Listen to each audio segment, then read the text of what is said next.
मार्च की शुरुआत और यूपी में पारा पहले ही 35 डिग्री पार। सवाल ये है, क्या इस बार गर्मी तय समय से पहले ही रिकॉर्ड तोड़ने वाली है? दरअसल 3 साल बाद पहली बार मार्च के पहले हफ्ते में तापमान इतनी तेजी से बढ़ा है। मौसम विभाग के मुताबिक 1 मार्च 2026 को अधिकतम तापमान 32.5 डिग्री सेल्सियस दर्ज किया गया, जो पिछले 3 साल में मार्च की शुरुआत का सबसे ज्यादा आंकड़ा है। लेकिन असली चिंता की बात अभी बाकी है। मौसम विभाग का अनुमान है कि इसी महीने तापमान 40 डिग्री सेल्सियस तक पहुंच सकता है। तुलना करें तो 2025 में मार्च के पहले हफ्ते में तापमान 29 से 31 डिग्री के बीच था, यानी इस साल शुरुआत ही ज्यादा गर्म है। लखनऊ के मौसम वैज्ञानिक मोहम्मद दानिश के मुताबिक मार्च की इतनी गर्म शुरुआत संकेत देती है कि आने वाले हफ्तों में गर्मी और तेजी से बढ़ सकती है। अगर ऐसा हुआ तो इसका असर बिजली की मांग, खेती और लोगों की सेहत तीनों पर पड़ सकता है। यानी साफ है, 2026 की गर्मी सामान्य नहीं बल्कि पहले से ज्यादा तीखी हो सकती है।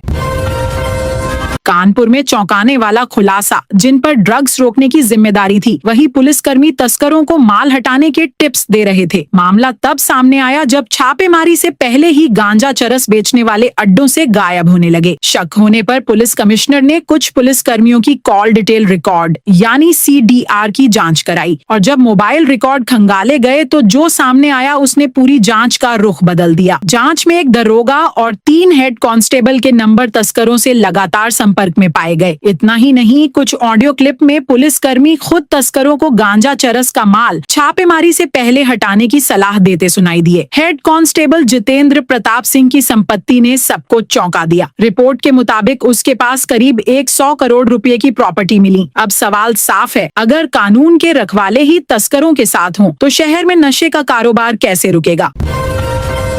काशी से शुरू हुआ एक नया आंदोलन। शंकराचार्य स्वामी अविमुक्तेश्वरानंद ने धर्म युद्ध यात्रा का ऐलान किया है। लक्ष्य है गाय को राष्ट्र माता घोषित कराने की मांग। शनिवार सुबह काशी में मठ से निकलकर शंकराचार्य सबसे पहले गौशाला पहुंचे, जहां उन्होंने गाय की पूजा की। इसके बाद पालकी पर सवार होकर चिंतामणि गणेश मंदिर और फिर संकट मोचन मंदिर में पूजा अर्चना की। पूजा और शंखनाद के बाद शंकराचार्य अपने काफिले के साथ लखनऊ के लिए रवाना हुए। यात्रा के दौरान लोगों को पोस्टर भी बांटे गए। इस यात्रा में 20 से ज्यादा गाड़ियां और करीब 500 श्रद्धालु शामिल हैं। शंकराचार्य 11 मार्च को लखनऊ पहुंचकर गो प्रतिष्ठा धर्म युद्ध सभा करेंगे। अब नजर 11 मार्च पर है, जब लखनऊ में होने वाली यह सभा तय करेगी कि यह यात्रा सिर्फ धार्मिक संदेश है या एक बड़ा आंदोलन बनने जा रही है।